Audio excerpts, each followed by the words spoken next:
मसूद मदनी साहब, आपको कैसे पता चल गया कि ये नशेड़िया है और नशे में रहता है? आपने नशेड़िया वर्ड यूज किया इसलिए पूछ रही हूँ। जो 2 घंटे के बाद उनका बयान आया है, हाँ। उससे उन्होंने ये बात क्लियर की कि ये आदमी, इससे हमारा कोई मतलब नहीं है। किसने? और ये जो भी बयान, जो वहां के जिम्मेदार हैं अजमेर शरीफ के, अच्छा, उन उन्होंने बताया कि जिम्मेदारों वो का नशे बयान, में रहते हैं। उनका बयान आ गया है हाँ। इसके खिलाफ। और जहां तक देश में भाईचारे का, नहीं, आपको पता कैसे चला सर कि ये आपने नशेड़िया वर्ड यूज किया था कि ये नशे में रहते हैं? आपको ये कैसे पता चला सर?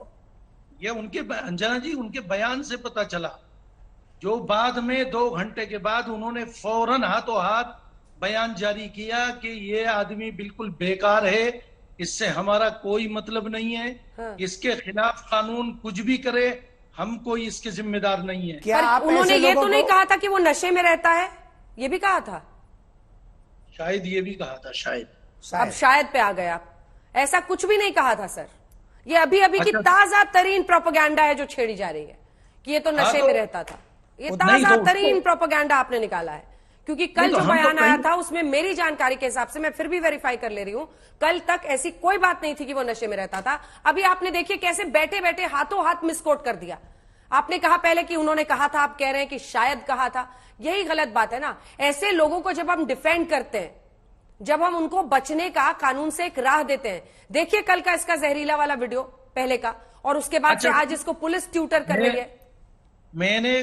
मुझे ना तो आपकी वीडियो नजर आ रही है और न वहां का कोई प्रोग्राम नजर आ रहा है। आप ये सब छोड़ दीजिए, मैं तो पूछ रही हूँ कि आप इस कंक्लूजन पे कैसे आए कि ये नशेड़ी है, ये बता दीजिए। ये जो आपने बात कही है, किसने? मैंने कही? अब अभी जो बात कह रही थी ना आप, पुलिस वाले कह रहे थे इस बात बैठे बैठे सर, देखिए कहाँ का बात कहाँ पहुंच गई। बाकी लोगों के लिए भी चुटकुला बन गया। अब तो सारे ही हंस रहे हैं। अब तो मतलब देखिए हाथों हाथ एक बात को कैसे पलटा है आपने।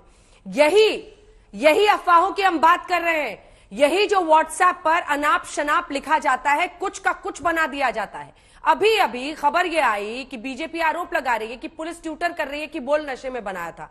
अभी आपने कह दिया ये तो नशेड़ी आदमी है। मैंने पूछा आपको कहां से पता चला, तो आप उल्टा मुझी पर डाल रहे हैं। कभी कहते हैं वहां पर जो लोग देखरेख करते हैं अजमेर शरीफ में उन्होंने कहा, और कभी किसी और पर। लेकिन आपने कहा, दरअसल किसी और ने नहीं कहा, सिर्फ आपने कहा कि वो नशेड़ी है। क्या आपको इस बात का एहसास हो रहा है मौलाना मसूद मदनी साहब कि आपने मिस इन्फॉर्मेशन पास ऑन किया है? और यही वो गलतियां हैं जिसकी वजह से हम ऐसे लोगों को क्लीन चिट देते हैं, बचाते हैं। रहमान साहब, अतिकुर रहमान साहब, अब आप क्या बोलेंगे मदनी साहब? अब तो क्या बोलेंगे आप? 5 मिनट में तो आपने अपना खुद ही वो कर दिया। नहीं, मैं ये कह रहा हूं कि हम देश में जो माहौल खराब किया जा रहा है जी, उसके लिए हम और बामन मिश्राम साहब इस देश में काम कर रहे हैं। 4 तारीख में हमारा प्रोग्राम भी हुआ दिल्ली में। अच्छा सर, कार्यक्रम में इस तरह की बातें मत कीजिएगा कि इधर की सुनी थोड़ी सी लगाई आगे बढ़ा दी। ये सब बहुत से बचना चाहिए। और यही व्हाट्सएप पर होता है, जो व्हाट्सएप यूनिवर्सिटी है ना, वो यही काम वहां पर होता है। अतिकुर रहमान साहब जवाब दीजिए, क्योंकि देखिए आपने अपने सामने देखा, और ये सर तन से जुदा वाले बहुत सारे मेंबर्स हैं इस गैंग के। आई एम सॉरी टू से, बट कुछ वीडियो सामने आए हैं, न जाने ऐसे कितने वीडियोज हैं। ये कौन रोकेगा रहमान साहब? अंजना जी, जिम्मेदारी कम्युनिटी की सबसे पहली बनती है। सबसे पहले हम जिम्मेदार हैं, कम्युनिटी जिम्मेदार हैं, कम्युनिटी के वो ओहदेदार जिम्मेदार। अंजना जी, आप मुझे सुन पा रही हैं? बिल्कुल बिल्कुल, आवाज आ रही है, पूरी करें। कम्युनिटी के वो सारे लोग जिम्मेदार हैं, चाहे वो सियासी हो, मजहबी हो, दरगाहों से रिलेटेड हो, सबकी जिम्मेदारी बनती है। और आज हमको मानना पड़ेगा कि हमारी कोशिशें कहीं ना कहीं नाकामयाब हुई हैं, जिसकी वजह से ये रेडिकलाइजेशन आया है। इसके साथ साथ एक अहम मुद्दा जो आपके सामने अभी आया था चर्चा में, नशे वाला, तो जहां तक कि मैं समझ रहा हूं, मैंने जानकारी हासिल की है हिंदी फिल्मों के जरिए कि नशे में तो आदमी सच बोलता है। उस आदमी को जानबूझ के कभी कभार नशा किया जाता है हमारी फिल्मों के अंदर, ताकि वो सच बोल दे। यानी उसके दिल की बात निकल के आ रही है ना रंजना, दिल की बात उसकी निकल के आ रही है, जो कि कितनी भयानक है। देखिए, वो इस चीज को पाला हुआ था दिल के अंदर, और आज मार काटने की बात कर रहा है, नुपुर शर्मा का सर डिमांड कर रहा है। सर एक नहीं कर रहे हैं, कई कर रहे हैं। डीप रूटेड है, डीप रूटेड है। डीप रूटेड है, तो इसका क्या उपाय है? ये कौन बोलेगा?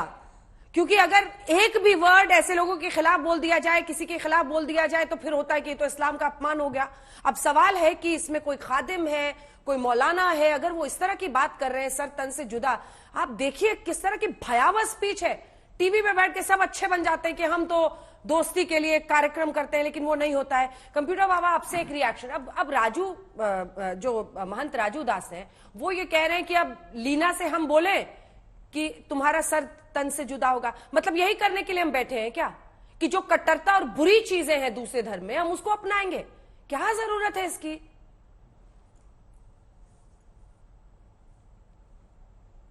जी मिस्टर कंप्यूटर बाबा। जी जी बोले सर।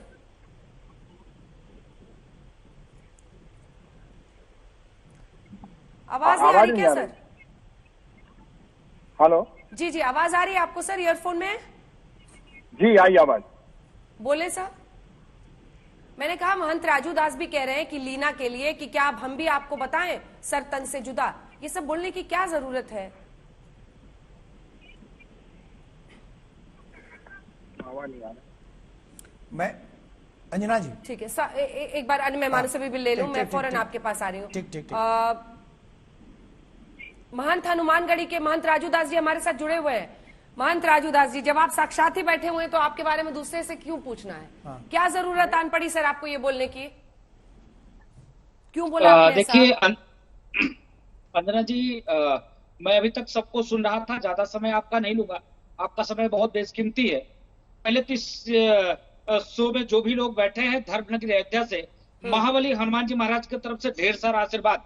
हम लोग ऐसा नहीं कि जो ऊपर से दिखते हैं वही हैं, जो हैं वो साक्षात कार्य करते हैं। आपने अयोध्या में देखा होगा, अयोध्या, हनुमानगढ़ी, राम जन्मभूमि, सरजू जी, नागेश्वर नाथ, छियेश्वर नाथ, इसके बीच में 17 मस्जिद है। 17 मस्जिद के बीच में लमसम 3-4 मस्जिद जहां पर है वहां पर मुश्किल से 2 घर, 4 घर, 5 घर, 7 घर मुसलमानों का है। बाकी अदर जितने मस्जिद हैं वहां पर एक भी घरों मुसलमान का नहीं है। कभी आपने ये नहीं सुना होगा कि राजू दास ने किसी मस्जिद के ऊपर पत्थर मारा, किसी मौलवी को धमकाया, किसी मौलवी को दाढ़ी खींचा। लेकिन कष्ट है, तकलीफ है। इसके नाते मैंने ये कहा कि जिस प्रकार से देखिए हमारे आराध्य भगवान भोले के खिलाफ लोगों ने क्या क्या नहीं कहा। अभी देवकी नंदन जी बोल रहे थे, लिंग की परिभाषा क्या आप दीदी समझती हो? नहीं समझती हो। अगर लोग समझते तो ऐसी बेहोदगी वाली बातें नहीं करते।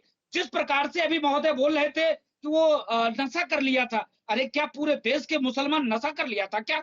जिस प्रकार से एक महिला के खिलाफ आपने कहा सर तन से जुदा कर दो, उसको सरेआम बलात्कार होनी चाहिए, गला काट लेनी चाहिए। और देखिए 2-3 प्रमाण आपके सामने में है, रोड पे आ गया। मैंने लीना को यही कहा कि अभी ये तत्काल की घटना, ज्यादा दिन नहीं हुआ, पूरे देश में आग लगी हुई है। 56 कंट्री किस प्रकार से मेरे ऊपर चिल्ला रहा था, और आपने ऐसे गलत कार्य कर दिया। हमारी जगत जननी मां जगदम्बा के मुख में आप जलती हुई सिगरेट लगा दिया। आप क्या कहना चाहती हो, क्या बताना चाहती हो? फिर उसके आगे क्या कहा आपने? सेकुलर है, उसके आगे क्या कहा? इसको फ्लिप कीजिए अगले जैकेट को, तो वो भी लिख जाएगा जो इन्होंने कहा है, वो भी दिख जाएगा। अगला जैकेट दिखाइए।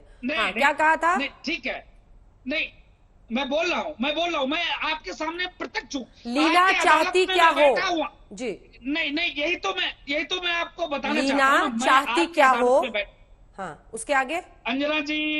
अंजना जी एक ज्यादा नहीं, थोड़ा समय लूंगा आपका। मैं आपके सामने मैं प्रत्यक्ष हूँ, इसलिए मैं कह रहा हूँ। मैंने ये कहा कि देश की स्थिति ये बना हुआ है, अभी तो लोग सरतन से जुदा कर रहे हैं। क्या आप भी ये स्थिति उत्पन्न करना चाहती हो क्या?